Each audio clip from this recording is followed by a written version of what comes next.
اهلا بكم من جديد في استاد العرب، ووصلنا دلوقتي لفقره قضيه اليوم. وقضيتنا اليوم هي قرار الشيخ محمد بن راشد المكتوم بدمج انديه الشباب والاهلي ونادي دبي تحت اسم نادي شباب الاهلي دبي. احنا طبعا بيسعدنا النهارده وجود استاذ سعيد عبد السلام، نائب رئيس تحرير الجمهوريه ورئيس القسم الرياضي. اهلا وسهلا استاذ اهلا بك سعيد. استاذ تامر، اهلا بك. دايما سعيد بوجود حضرتك معانا. انا بتشرف بوجودي مع حضرتك. استاذ سعيد، ايه رايك في موضوع قرار الدمج اللي قرره الشيخ محمد بن راشد المكتوم بالنسبه لدمج انديه الشباب والاهلي ونادي دبي تحت اسم نادي شباب الاهلي دبي؟ بسم الله الرحمن الرحيم. خلينا نقول في البدايه نضيف معلومه ثانيه، ان الدمج ده حصل في اماره الشارقه يعني مقر النادي الجديد هيبقى اماره الشارقه؟ لا خالص، ده الثلاث انديه دول في دبي. حصل دمج الناديين في اماره الشارقه اخرين. نعم. بقرار صاحب السمو الشيخ سلطان بن محمد القاسمي حاكم الشارقه. ناديين من اقدم انديه الدوله، الشارقه والشعب. وطبعا هم يعني لو جينا كاس عالم 90 هنلاقي حوالي 11 لاعب من نادي الشارقه كانوا في المنتخب الامارات اللي لعب كاس عالم 90. طبعا لو قلنا مين اشهر لعيب في الامارات على مدى التاريخ هنقول عدنان الطلياني طبعا، اللي كان في نادي الشعب. نادي الشعب. نادي الشعب. دول ناديين في اماره الشارقه. طب ده في مجرد ما طلع قرار صاحب السمو الشيخ محمد بن راشد بدمج انديه الاهلي والشباب ودبي، طلع في تاني يوم قرار من اماره الشارقه من صاحب السمو الشيخ سلطان بن محمد القاسمي. طب هل ده توجه في دوله الامارات حاليا ان هم يدمجوا الانديه مثلا او يعني القصه كلها في تصوري الشخصي ان سببها النادي الاهلي، او هي القصه في المقام الاول هدفها الترشيد. النادي الاهلي على مدى السنتين اللي فاتوا صرف مليار وتقريبا 300 مليون درهم، حوالي نفس الثمن بالدولار تقريبا، او يعني لا اضرب في 5 جنيه، الدرهم ب 5 جنيه يعني حوالي 200 مليون دولار، 5 مليار 6 مليار وشويه جنيه مصري. نعم، او 3.67 بالنسبه للدولار، مبلغ طبعا كبير جدا. النادي الاهلي بشكل او باخر ساهم في ارتفاع اسعار اللاعبين المحليين، يعني بقينا نشوف ارقام فلكيه، بقينا نشوف 40 مليون درهم. الحقيقه يعني اما كنا بنقول في مصر مثلا ان مش هو ده سعر الجنيه المصري الحقيقي ايام ما كان العمله فنفس القصه، اللعيبه مش اسعارها الحقيقيه دي، لا اعلى من اسعارها. هي السوى اقل من كده، اللعيبه نفسها الاسعار اعلى من مستوى اللعيبه. نفس القصه حتى اللعيبه الاجانب نفس القصه، جاب لعيبه اجانب بمستوى عالي جدا بفلوس عاليه، منهم لاعب خد مبلغ كبير ويمكن لعب ربع ساعه. الشيخ محمد بن راشد اتفاجئ بالصرف الكبير في ظل ظروف تعرف الامارات دوله متطوره طبعا، البنيه التحتيه عاليه جدا عندها، بتصرف عليها كتير جدا، السياحه ليها دور كبير. فبص لا يعني ما ينفعش الكلام ده، فحس ان الصرف مش في مكانه، فيجب الترشيد. من هنا اهتدوا الى الدمج، والاهلي والشباب دول يعني بشكل او باخر زي الزمالك والاهلي، يعني ديربي بينهم، هم ناديين قصاد بعض في اماره دبي، في اول اماره من وانت جاي من ناحيه الشارقه.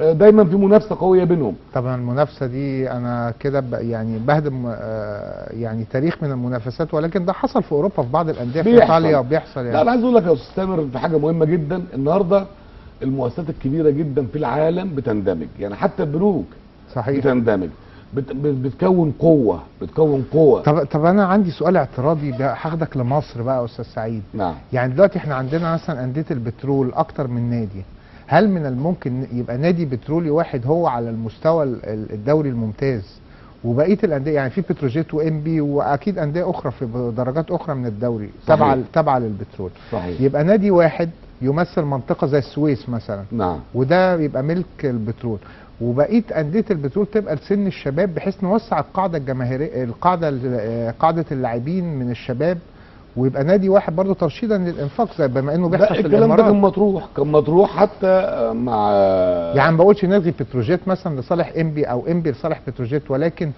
واحد يبقى بس اللي موجود والتاني يبقى مستوى الشباب، وبرضه التاني فيه مستوى الشباب، فكده بتوسع قاعده الممارسه. طب ما ناخدها من زاويه ثانيه ونقول من كل محافظه زي ما حضرتك بتقول يعني مثلا نقول ايه الاسماعيلي والقناه ومعاه مثلا الانطره ولا الانطره طبعا. يعني نفس القصه. وده كان مطروح بالنسبه لانديه الدوري الممتاز او انديه المحترفين مع تطبيق المنظومه الجديده اللي هي منظومه الاحتراف الانديه اللي احنا متاخرين فيها بسبب الظروف اللي احنا بنعيشها. لان انديه البترول، انديه الجيش، الانديه اللي هي صحيح. مطلوب ان هي تندمج او تغير المسمى. فده ممكن، ما هوش بعيد، يعني ممكن يحصل عندنا كده، وانا افضل ان يحصل كده. يعني في امل في حاجه زي ده، هيقوي جدا الدوري الممتاز وهيدي موارد ماليه. يعني نادي القناه حضرتك اللي ذكرته فيها ايه لما لو هيئه قناه السويس تستحوذ على النادي الاسماعيلي؟ ما فيهاش اي حاجه. تستحوذ على النادي الاسماعيلي، تشتري 50% زائد واحد وتديره لصالح جماهير نادي الاسماعيلي، وده اللي بيحصل في العالم.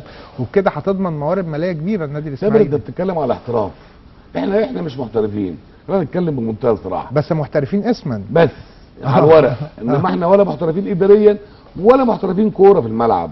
يعني النهارده مستوى الاداء اللي احنا بنشوفه ده بعيد كل البعد عن الاحتراف. بقى غياب الجماهير او طريقه طريقه اعتراض اللعيبه على الحكام برضه يا استاذ سعيد، معلش بما انك ده عدم احتراف يعني. طبعا يعني ما هو الاحتراف اسلوب حياه. يعني ازاي تعيش وتعرف حقوقك وواجباتك قبل حقوقك. حتى لو خدناها من التكنيكال بالاداء، اداء لعيبتنا مختلف. يعني لما تيجي تتفرج على اللعيبه بره، الباص حطت الرجل في الكوره مختلف عن عندنا. لا ومفيش بقى. طب اقول لك بما انك اتكلمت على الباص ووصلت يعني للتبسيط لهذا، لعب الاوت احنا عندنا بناخد وقتنا قوي في لعب الاوت والكورنر والفاول، وبناخد وقتنا قوي واكن الوقت امبارح. ما هم 90 دقيقه هنا و90 دقيقه هناك، والمفروض اللي قاعد بيتفرج سواء قدام التلفزيون او في الملعب هو عايز يستمتع. انتوا ليه بتاخدوا وقتكم كده؟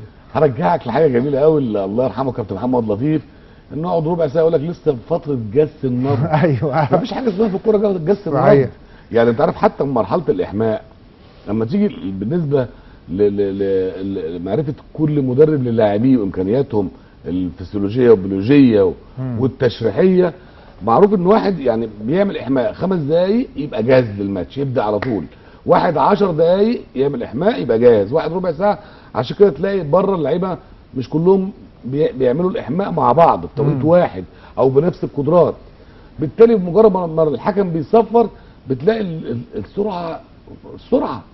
زمان كان في العربيات يقول لك الاول لازم تسخنها. دلوقتي مفيش، دور وامشي. صحيح. فنفس القصه دلوقتي في الكوره، في الرياضه، مع العلوم اللي احنا بنتكلم عليها، علم الحركه وعلم البيولوجي والفسيولوجي والتشريح، كل ده تقدر تكونه. ما زمان كان بيتمرن مره واحده يوم ويوم، النهارده بيتمرن مرتين وثلاثه. صحيح. زمان برضه هرجع 74 كان كرويف يعني اعظم لعيب في الفتره دي، كان جري كان بيجري 9 كيلو في 90 دقيقه. النهارده بيوصلوا 18 كيلو، الضعف. صحيح. يعني معناها ان في قدرات والعلم اتقدم، فبالتالي نقدر نوصل. وده كرويف ده اول الكره الشامله اللي هي كل الفريق بيدافع مع بعض ويهاجم مع بعض، في اياكس وهولندا طبعا. بالظبط. طب نرجع بقى لقرار الشيخ محمد بن راشد المكتوم ودمج انديه الشباب والاهلي ونادي دبي. هل ده هيحقق طفره في الفريق، هيخلق فريق قوي، وبالتالي الشارقه ردت بالدمج اللي حصل عندها ما بين الشعب والشارقه؟ بلا شك هيخلق، لان كل المواد دي هتتجمع في فرقه. يعني النهارده حتى يعني كنا بنتكلم في جزئيه طب ليه لا؟ احنا النهارده كان مجدي عبد الغني اللي انا اعرفه انه كان عارض فكره ان قائمه اللعيبه ينزلوا ل 25 لاعب بدل 30 تسجيل. انا موافق جدا على هذا المبدا.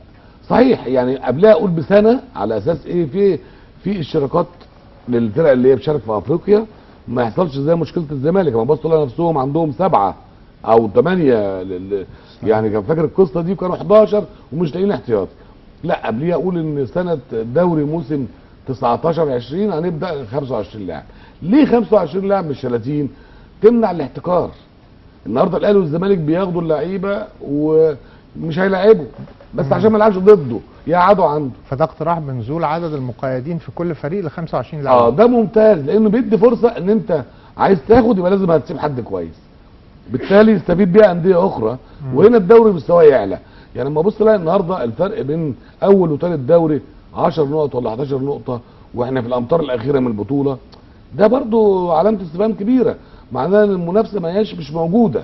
يعني عشان المنافسه موجوده يبقى لازم الاقي فرقتين 3 فرق نقطه نقطتين ثلاثه اربعه ورا بعض، ماتش واحد يغير الشكل المقدمه. يبقى في منافسه للامتار الاخيره في الدوري على الاقل. بالظبط. احنا النهارده الدوري بس حلاوته في المؤخره تحت، صحيح، لان المنافسه كلها تحت النهارده، عاملين يكسبوا، عاملين النهارده شفنا الشرقيه عملت دروم ماتش مع النادي الاهلي، يعني احرجت النادي الاهلي وهم محتاجين ويستحقوا دروم ماتش. فانا عايز اقول لا، يعني احنا محتاجين ندور ازاي نلعب بالسوا، ما نقفش بس عند الجمهور. طبعا الجمهور مؤثر، غيابه مؤثر طبعا، كلنا نتمنى ان الجمهور يكون موجود، كلنا عارفين ان هو الرئه اللي بتنفس منها اللعيبه وكلنا بنتنفس بس منها. هو مش المشكله الوحيده اللي ناقصه لنا. لا لا، في مشاكل في كبيره مشاكل تانية. كتيره، المنظومه ناقصه حاجات كتيره عشان الكره توصل لمستوى اللي احنا نامله. يعني انا عايز اقول نفسنا نوصل ان كاس عالم ما يبقاش الطموح هو الانجاز الوصول، لا عايزين الوصول لدور الثمانيه، يبقى هو ده الوقت. يعني احنا ما احناش قليلين، محتاجين دوري قوي. طيب ما هو الدوري عشان القوي يبقى اللي عندنا هو بديل وسيله قوي. لمنتخب قوي. طبعا ما عندناش دوري قوي. واستمراريه كمان المنتخب القوي، يعني ما تعتمدش ان جيل يقع فبعد كده تفضل لمده اجيال انت مش متحقق. بالظبط. وبعدين احنا عندنا محترفين بره، عندنا، بس انت ما تبص على افريقيا والدول اللي كنا بنلعبها قريب في بطوله افريقيا، التيم كله بالاحتياطيين كلهم محترفين. يعني كلهم. بس احنا لما كسبنا 3 افريقيه يا استاذ سعيد ما كانش، يعني كان المحترفين عددهم قليل وكنا بنعتمد على الدوري المصري. انا عايز اقول حاجه، لان احنا بنطوع اداء الفرق الافريقيه لينا. انت لو لعبتهم جيم مفتوح بطريقتهم لا انت خسران الجيم. فهي برضو دي من فنون اللعبه، او من سميها من ذكاء. صحيح. انت بتلعب على قد امكانياتك، والا لو فتحت الجيم انت خسران. والله الكابتن حسن شحاته كان احيانا بيفتح الجيم وبيقدم لنا كوره جميله وبيكسب برضه. طيب ما هو بيفتح الجيم ويقفله في خلال 90 دقيقه. ما يقدرش يفتح جيم على طول. لا طبعا. بالنسبه لنا ولا فرق لياقه بدنيه يسعف، ولا فرق قوه جسمانيه يسعف، ولا فرق كونتر اتاك يسعفك، ولا لا يعني هي القصه كلها لصالحهم. يمكن احنا اللي عندنا اقوى ان دفاعنا برغم ان عندنا اخطاء اكثر تنظيما من دفاعات افريقيه كتير، انما هو نص الملعب واللاين فورورد هم افضل مننا. طب هسالك سؤال جه على بالي دلوقتي لما مين افضل موهبه مصريه صاعده في الدوري الممتاز؟ يعني احنا واقفين عند رمضان صبحي ومصطفى فتحي من السنه اللي فاتت واللي قبلها. نعم. مين احسن موهبه السنه دي صاعده في الدوري الممتاز؟ هل في؟ والله انا شايف في اكتر من لاعب كويس. مين؟ في عرفه، اسمه ايه؟ عرفه السعيد؟ لا عرفه بتاع ايه؟ عرفه السيد. عرفه السيد كويس، لعيب كويس. في لعيب ده انا بتكلم ناشئ. لا ناشئ صاعد زي رمضان صبحي وزي مصطفى فتحي في بدايته. في السن ده انا ما شفتش حد تحسه انه هيعمل طفره. طب ما احنا معنى كده ان احنا ما بنفرز الدوري، ما بيفرز. طيب ما انت دلوقتي طيب كويس، انت هترجع تشوف انت بتشتغل ازاي. انت عندك اكاديميات موجوده الهدف منها فلوس، ما هوش الهدف منها تخريج لعيبه. كل الاكاديميات اللي موجوده اتحول الكشافين ومرحله الناشئين اللي كانت موجوده ايام عبده البقال وايام كل الناس الكشافين دول اتحولت للاكاديميات. وكل اللي بيفتحها بيفكر هيكسب ازاي منها، مع شديد احترامي لاصحابها. الانديه الكبيره زي الاهلي والزمالك لو يعملوا اكاديميات هيبقى الاهم تموين الفريق الاول بلعيبه جيدين. يعني انا شايف ان في تقصير في هذا الجانب. طبعا بلا شك ده يفترض، بدليل ان انت الاهلي والزمالك النهارده عد لي كام لاعب في الاهلي والزمالك من ابناء نادي الزمالك طالعين من تحت قليلين، عدد قليل طبعا. زمان كان العكس، اللي جاي من بره هو القليل جدا، مش كده؟ بدات الدنيا تختلف. بس الاحتراف مش يعني هم بيقولوا اصل الاحتراف والدنيا اتغيرت، ده مش مبرر. لا خالص. برشلونه احنا شفنا في عصره الذهبي كان 5 6 طالعين من الناشئين برشلونه من لمسايا. ده حقيقي. يعني انيستا وتشافي وبيول ودول لعبوا كاس عالم للشباب في الامارات سنه 2003. صحيح. يعني زي ما لعب متعب ولعب حسني عبد رب واحمد فتحي وشريف اكرامي كانوا في التيم ده اللي موجود. صحيح. هم كانوا دول نفس القصه، وهم طالعين من يعني ولاد النادي. ده كابتن حسن شحاته الفريق اللي حضرتك بتتكلم طبعا عليه. انا كنت موجود وقتها في الامارات. انجلترا بالظبط، كنت موجود 1-0 بجون متعب، كنت موجود في الامارات وقتها. فعايز اقول لحضرتك ان القصه لا يعني مش ما هياش احتراف وما هياش، لا القصه ان انت اهملت الى حد ما المراحل السنيه عندك بشكل كبير. يعني بدا يبقى ايه زي التيك اواي، بدا الاكل اللي الشراء من بره اسهل من انك تطبخ في البيت. فنفس القصه. والتاني خطه طويله المدى ومش هتجيب ثمارها على طول، خطه ان انت يبقى عندك اكاديميه وتصرف على الناشئين بتوعك. بالظبط. لكن يعني انا شايف ان في تقصير كبير من سواء الاهلي او الزمالك في انشاء اكاديميه رياضيه يعني تعتني بالناشئين بتوعهم وتخرج لنا لعيبه. يعني الابتكار قليل بصراحه يا استاذ سعيد. ده حقيقي. انا شايف يعني بتفرج على مباريات الدوري الممتاز، لا احنا كان عندنا لعيبه مبتكره اكتر من كده. نعم، قلت المتعه شويه كتير. مش برضه في البعض يقول لك مع تطور طرق اللعب. اسف، الكلام ده مش مظبوط. لا ميسي ورونالدو طيب ما هو بالظبط كده. ما هو الناس دي هي موجوده، المواهب موجوده، انما انت عليك فين عشان تطلع المواهب دي؟ يعني بالزبط. انت عليك فين عشان تطلعها وتنميها تكبرها وتوصل وتوصل.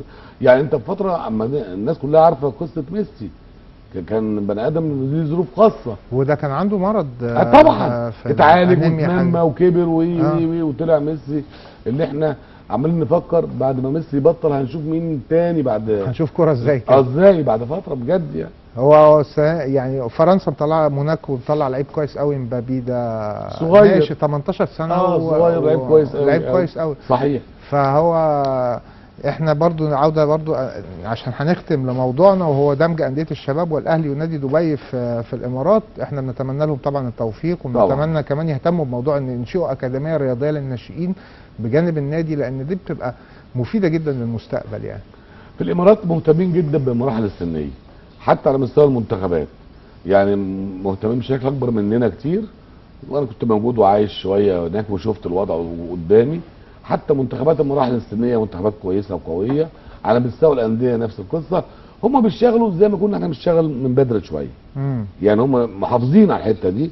يعني انا اعرف مدربين بيروحوا الشارع يجيبوا لعيبه، بيروحوا المدارس يجيبوا لعيبه وكده.